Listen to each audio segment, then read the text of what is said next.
ayan, si Senator Bong Revilla, lagi kong sinasabi sa inyo na ito si Senator Bong Revilla, inilaglag nila ito sa eleksyon para gawin to sa kanya. Gamitin siyang sakripisyo para lang sabihin, ipakita sa tao na merong malaking tao, sikat na nakulong. Na kahit kaalyado nila, wala silang sinisino basta may kasalanan, makukulong. Ha? Paano nangyari yun? Paano naging may kasalanan ito? Paano naging malakas ang kaso nito? Galing lang naman yung kaso nito doon sa sabi-sabi. Noong mga nandiyan sa hearing sa Senado, si Alcantara at saka si Bernardo, galing man lang doon. Yun na yung mga magdanakaw. Yun ding mga yon na makakapagpatunay na putyang ina, itong mga nasa Malacanang at saka itong mga nasa Kongreso, ang totoong pinagsisilbihan nila at binibigyan nila ng mga sandamukal na mga kaperahan. Oo, pero ginawa silang state witness para hindi sila makasuhan, hindi sila makulong. Kapalit nun, hindi nila sasabihin kung sino talaga yung mga amo nila. So, kailangan nila ng sakripisyo. Ito isasakripisyo nila yung mga senador. Kasi yung mga senador, sikat yan. Sikat man yung mga senador. Halimbawa man, nilagay mo si Roman Romulo. Nilagay mo si Roman Romulo dyan, yung taga-Pasig na nakalagay din sa listahan. At saka sinabi ng mga diskaya na nagbibigay sila ng payola. Ilagay mo yung Roman Romulo. Sa tingin mo, interesado yung buong Pilipinas doon sa pangalan na Roman Romulo? Hindi, kasi Pasig man lang ang nakakilala sa kanya dahil kongresista ng Pasig. So ngayon, kailangan nila maglagay ng pangalan dyan na national. Kaya nilagay nila ito si Senator Bong Revilla kasi bukod sa artista, sikat na sikat, magaling na kilalang kilala at talagang mahusay na senador yan. Kilalang kilala sa buong mundo. So kapag kasi si Revilla nilagay mo diyan, si Jinggoy Estrada nilagay mo diyan, meron na silang history. Yung tao andali nang maniwala, andali nang mabait, andali nang mabingwit ng tao na sabihin na talagang magnanakaw tong mga to. Meron nang silang kaso noon Tapos ginawa pa nila ulit ngayon. Yun na nga ang punto roon Meron silang isinampang kaso sa kanila noon. Tapos na-acquit sila. Nanalo pa nga siya ng senador. Hindi natatalo to sa eleksyon si Bong Revilla. Si Lito Lapid nga hindi natatalo. So ito si Bong Revilla ngayon, natalo siya. Putang ina, imposible talaga. So ngayon, ang nangyari, syempre meron na siyang bahid although acquitted siya noon, hindi naman yun ang papalabasin Noong mga nagpo-propaganda against sa kanya, kita nyo, ginagawan siya ng mga fake news na sinasabi niya si Inday Sara ang mastermind. Pero hindi naman totoo. So ibig sabihin, talagang merong nag-ooperate kay Senator Bong Revilla. Nag-stem din itong sasakripisyo kay Bong Revilla. Tingnan nyo, sino mga nakaupo sa gobyerno. Nakaupo sa gobyerno, 2 Rimulya na taga Cavite. Yung taga DOJ, taga Cavite din. Di umano konektado sa mga Rimulya. So parang si Boying, ito pwedeng mali ako malamang mali ako. Si Boying, parang nangyayari, siya ang ombudsman pero puppet niya pa rin yung nasa DOJ. Kasi taga Cavite yun, taon niya daw yun, ngayon si Pampilo Lacson na nagdidinig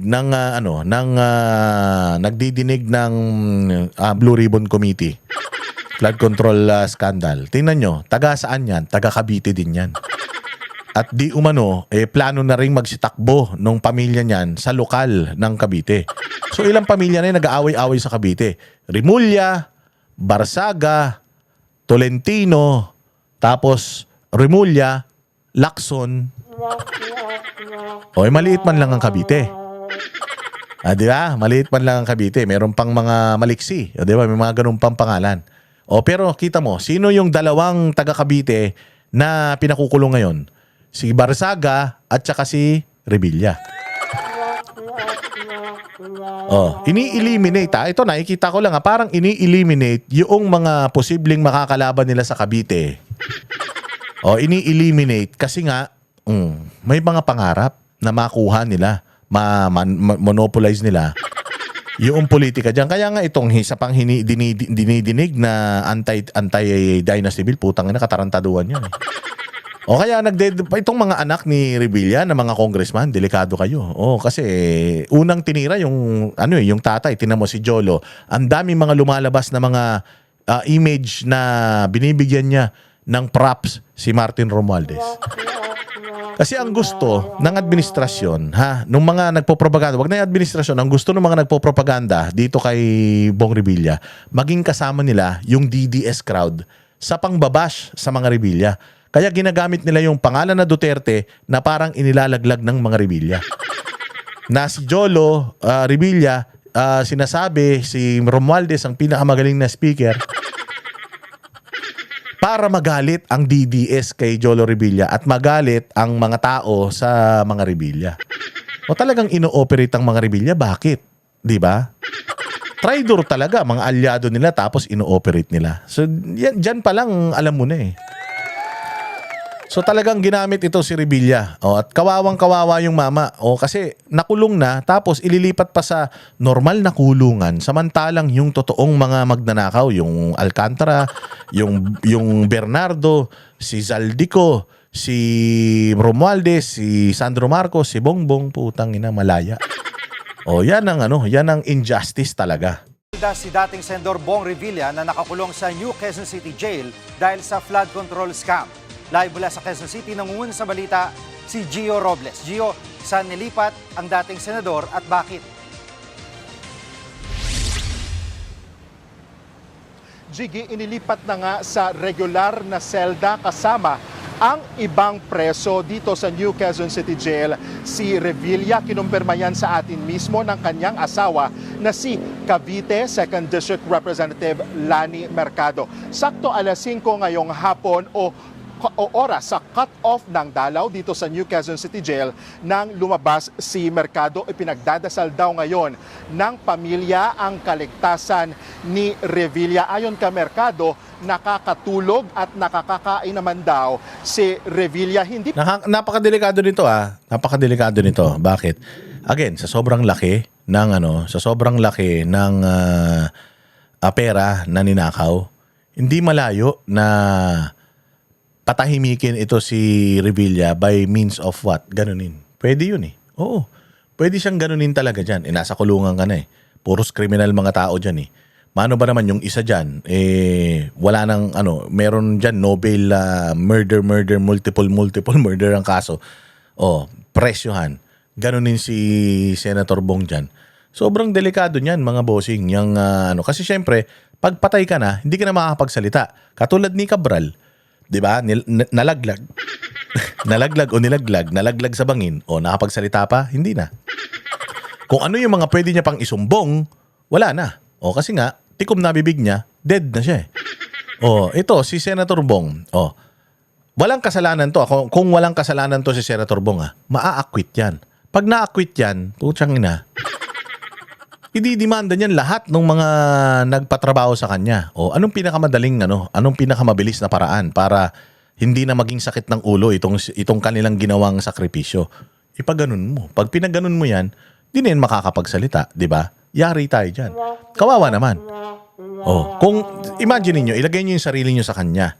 Nakulong siya ng mahabang panahon doon sa PDAF scam, nakalaunan, nawala siya sa napawalang sala siya. Ikaw ba magnanakaw ka? Yung hindi ka nga nagnakaw, nakulong ka, yung magnanakaw ka pa. At saka kung magnanakaw ka, bakit hindi ka pa tumakas? Mantakin mo, ito ang sasapitin mo. Ilalagay ka kasama ng mga normal na kriminal. Kung hindi ka naman talaga nagnakaw sa pera ng taong bayan, ginamit ka lang na fall guy ilalagay ka sa kulungan, papayag ka ba nun? Di sana tumakas ka na lang. At least you will take your chances na magpalipat-lipat, maglaylo. May pera naman yan. Di ba? May connection naman yan. Pwede naman yan. Pwedeng maghukay ng yan. Pwede maghukay ng banker yan. Para dun manirahan pansamantala habang kesa naman ikulong siya kasama nitong mga ikulong siya kasama nitong mga normal na kriminal kung hindi naman siya kriminal. Nagigets nyo. Pero anong ginawa ng tao? Sumuko. Hindi yan trabaho ng may kasalanan. Kapag ikaw sumuko ka, alam mo sa sarili mo na wala kang kasalanan. Kaya ka nga sumuko parang si Pastor Apollo Kibuloy lang din yan. Sumuko siya. Kaya siya sumuko. Gusto niyang harapin yung mga kaso niya kasi alam niya wala siyang kasalanan. Ang problema, dito kay Senator Bong Revilla, ang pinag-uusapan dito, napakalaking pera na ninakaw. Parang lumalabas kasi, parang sinasabi na siya yung mastermind. Parang ganun na yung lumalabas sa trato sa kanya. Again hindi siya ang mastermind, hindi siya ang most guilty dito O idinamay lang yung pangalan niya. Hearsay lang lahat man lang yan. O ngayon ang gagawin nila, pwede to senaryo to pwedeng may mangyaring masama dyan tapos ididiin nila lahat sa kanya. Yung iskandalo na ito deads na siya, hindi na siya pwedeng magsalita, hindi niya na madidepensahan yung sarili niya. So napakadelikado talaga ng kalagayan nito ni Senator Bong Revilla, 'di ba? Puro demonyo ba naman yung nagdidiin sa kanya? O puros mga kampon ni Satanas yung mga nagdidiin sa kanya. Kawawa naman siya kung wala siyang kasalanan tapos nandito siya ngayon, di ba? O okay man lang kung may kasalanan talaga siya. Kaya lang malalaman natin na ang isang tao may kasalanan kapag sinabi na ng korte na may kasalanan siya. Sa ngayon, wala pa siyang kasalanan Tapos ganito na nangyayari sa kanya. Kawawa man yung tao, di ba? Pamalinaw sa ngayon kung sino ang mga kasama ng dating senador sa kanyang selda. Wala pang nailalabas na pahayag ukol dyan ang BJMP o Bureau of Jail Management and Penology. Habang sumasailalim sa medical quarantine, nauna nang sinabi ng BJMP na may apela sa 4 na mga kapwa-akusado ni Revilla. Ito yung mga dating DPWH engineers mula Bulacan gaya ni na Bryce Hernandez at JP Mendoza. Apela nila na wag silang isama sa parehong selda kasama ni Revilla dahil na nga rin sa nature ng kaso ng kinakaharap o sa lengguwahe pa ng mga millennials at ng mga Gen Z, siguro awkward para sa kanila na magkakasama sila sa iisang selda. Nahaharap sa kasong graft at malversation sina Revilla kaugnay sa umano'y multong proyekto kontra baha. Diba, multong proyekto. O nakita nyo yung si Madarahog, di ba? Yung kalaban nung Canadian Becky. O nagpunta siya sa Ilocos Norte. Nagpunta siya sa Ilocos Norte. Ang dami niyang mga proyekto na pinuntahan doon. Puro ghost project. Puro ghost project yun. Sa distrito yun ni Sandro Marcos. Puro ghost project. O bakit si Sandro Marcos nakalaya pa? Ayun pruweba. Mga proyekto noong 2025 na dapat tapos na hanggang ngayon hindi pa nangangalahati. Pag tiningnan mo, finish na yung status sa system. Pero pag pinuntahan mo yung proyekto, putang ina. Hindi pa tapos yung mga tulay. Tapos yung mga ginawang mga flood control mitigation projects, puta gumuho na. Walang mga bakal. Putang ina niyan. Tapos si Senator Bong nakakulong.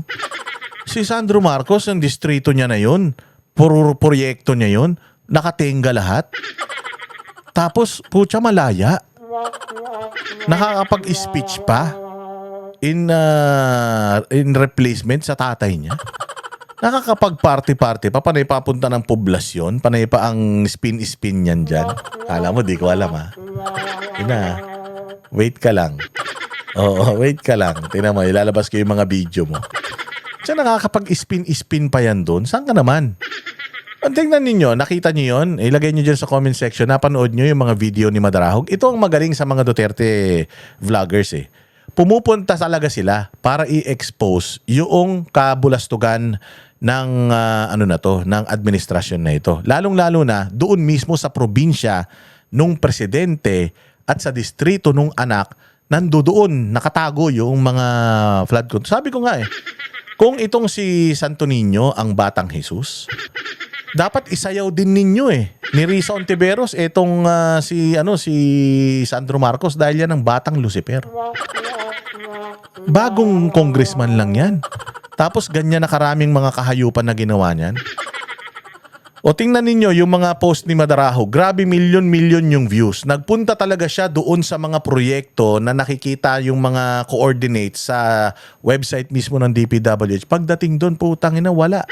Warak-warak. At saka hindi pa tapos. Si Boss Mil, yung taga Davao na magaling na vlogger din, nagpunta rin dyan sa Davao. Drone shot niya yung mga flood mitigation projects, mga ghost projects na mga flood control, mga kung ano-ano pa dyan, mga DPWH project, pinag-video nila, pinipick up ba yan ng media?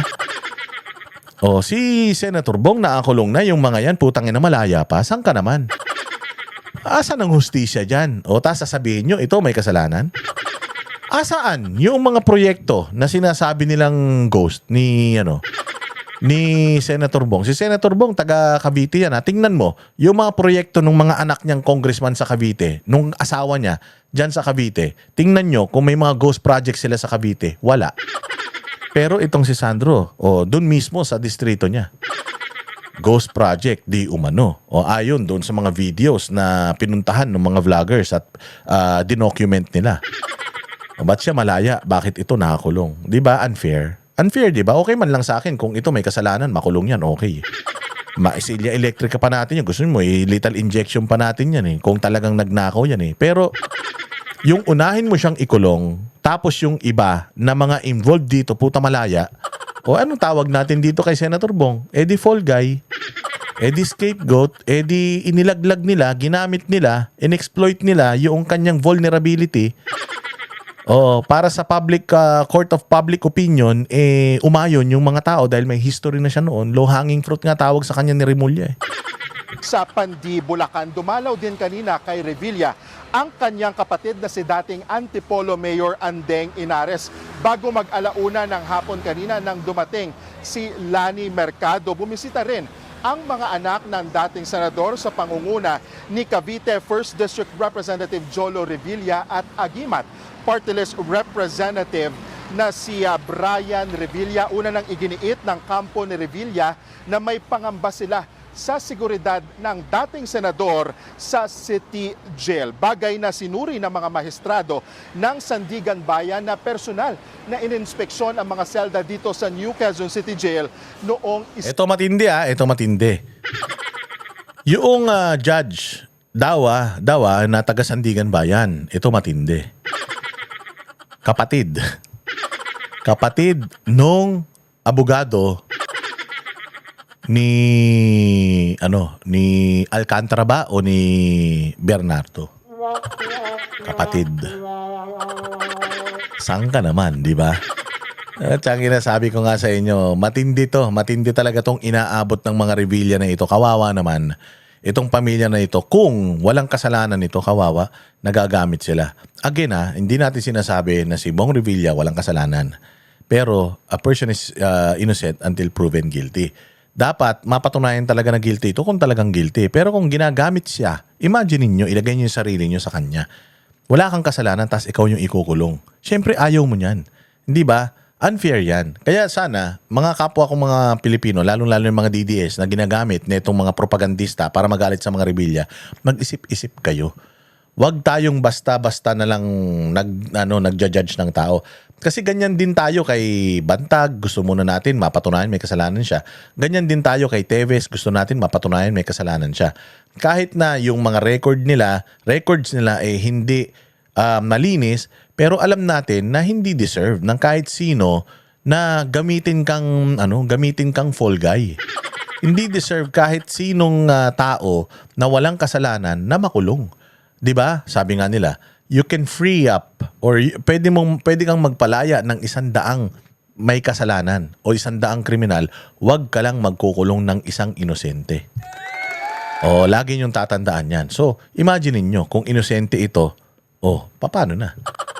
'Di ba? Kawawa naman yung mama, kawawa naman yung pamilya na ninakawan nyo ng karapatan na maging malaya, 'di ba?